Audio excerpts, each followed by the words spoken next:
வாங்க ஃப்ரெண்ட்ஸ், இன்றைக்கி நம்ம வீட்டில் என்ன சமையல்னு பார்க்கலாம். தட்டைப்பயிரும் கத்திரிக்காயும் குழம்பு. தட்டைப்பயிர் வேக வச்சு எடுத்து வச்சுருக்கேன். தேங்காய் அரைச்சி வச்சுருக்கேன். தேங்காய் வெங்காயம்லாம் முருங்கைக்காய் பொரிக்கிறதுக்கு நறுக்கி வச்சுருக்கேன். சாப்பாடு தயிர். இது வாங்க எப்படி பண்ணுறது பார்க்கலாம்.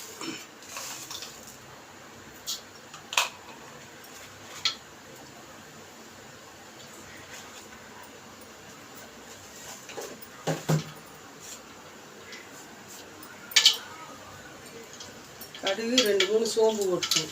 நாங்கள் போடுவோம்.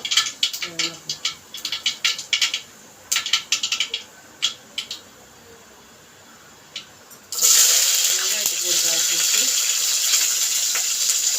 தக்காளி காய்ச்சி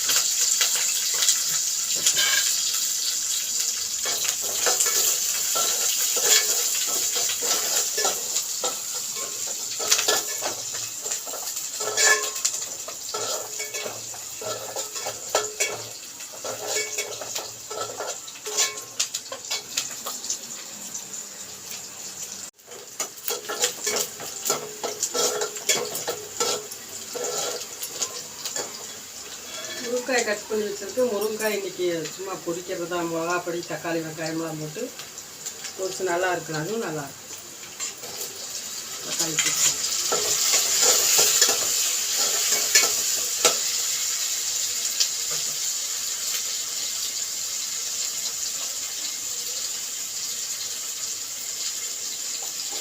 தக்காளி வதங்க கொஞ்சம் உப்பு போட்டுருக்கேன். தக்காளி வதங்க கத்திரிக்காய் கட் பண்ணி அதிலே வதக்கி விட்டுருவேன்.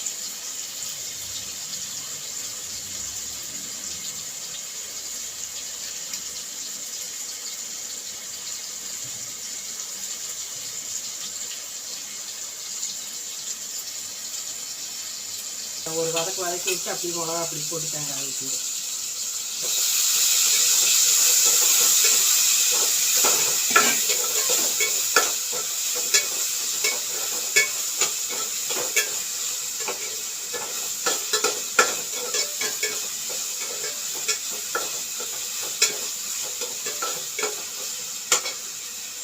வேக வச்சுருக்க தட்டைப்பயிறு அதில் ஊற்றிடலாம்.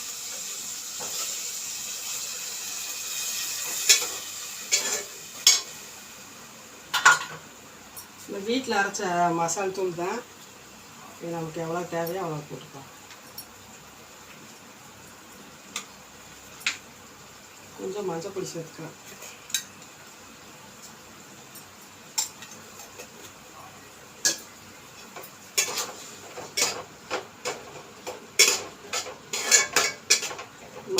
அரைச்சி வச்சுருக்க தேங்காய் வெங்காயத்தை அதில் ஊற்றிடலாம்.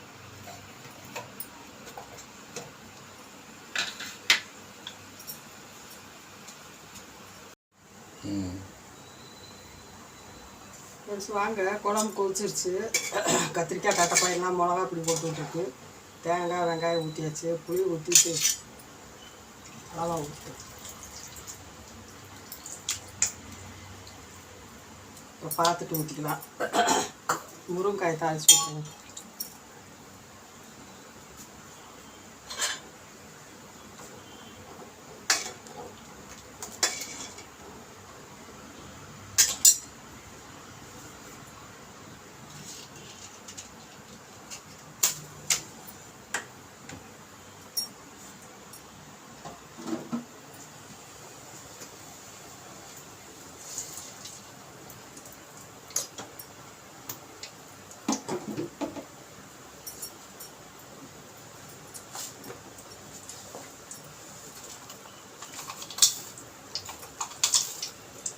கடுகு ஊற்றணும்.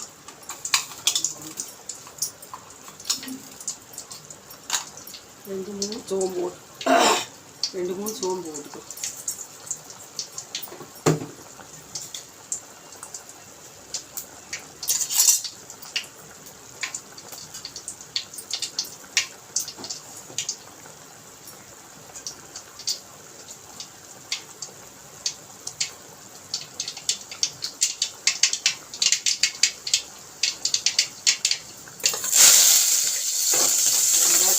தக்காளி போட்டுக்கலாம். தக்காளி நல்லா வதங்கிடுச்சுன்னா அப்புறம் முருங்கைக்காய் போட்டு மிளகாத்தூள் மஞ்சத்தூள் உப்பெல்லாம் போட்டால் காய் வெந்துச்சுன்னா கூட்டு மாதிரி வந்துடும். வெங்காயம் வதங்குது ஃப்ரெண்ட்ஸ்.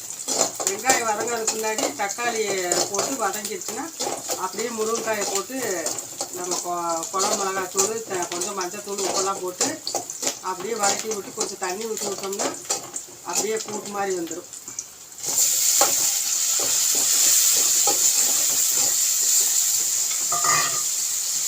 தக்காளி வதங்கிறது கொஞ்சம் உப்பு போட்டு விட்டுறோம்.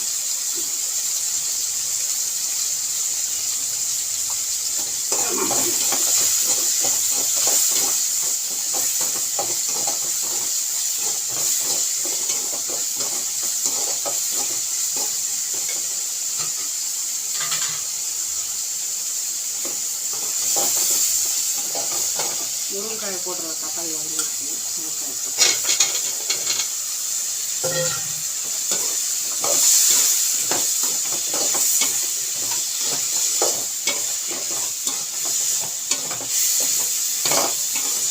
கொஞ்சம் குழம்பு மிளகாத்தூள் தான் நீட்டாக இருக்குது போட்டுக்கலாம். மஞ்சத்தூள் சும்மாவே கட்டை எடுத்து வச்சு சாப்பிட்டீங்கனாலும் நல்லாயிருக்கும். இது ரொம்ப கட்டானது, அதனால நாங்களாம் வீட்டில் சாப்பிட்டு முடிச்சுட்டு சாயந்தரம் ஆனால் மீதி இருந்துச்சுன்னா அப்படியே சாப்பிட்ருவேன் நான்.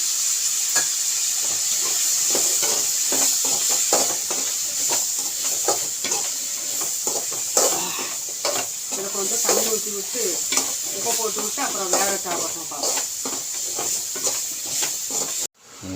வாங்க ஃப்ரெண்ட்ஸ், முருங்கைக்காய் ரெடி ஆயிடுச்சு. முருங்கைக்காய் பொரிச்சாச்சு, உப்பு உரப்பெல்லாம் பார்த்தாச்சு, குழம்பு உப்பு உரப்பு எல்லாம் பார்த்தாச்சு. இன்னைக்கு நம்ம வீட்டில் தட்டைப்பயிரும் கத்திரிக்காய் குழம்பு, முருங்கைக்காய் பொரியல், சாப்பாடு, தயிர். நீங்கள் ஒரு நாளைக்கு இதே மாதிரி ட்ரை பண்ணி பாருங்கள். எங்களுக்கு கண்டிப்பாக சப்ஸ்கிரைப் பண்ணுங்கள், லைக் பண்ணுங்கள், ஷேர் பண்ணுங்கள். நாளைக்கு இன்னொரு வீடியோவில் பார்க்கலாம். பாய்.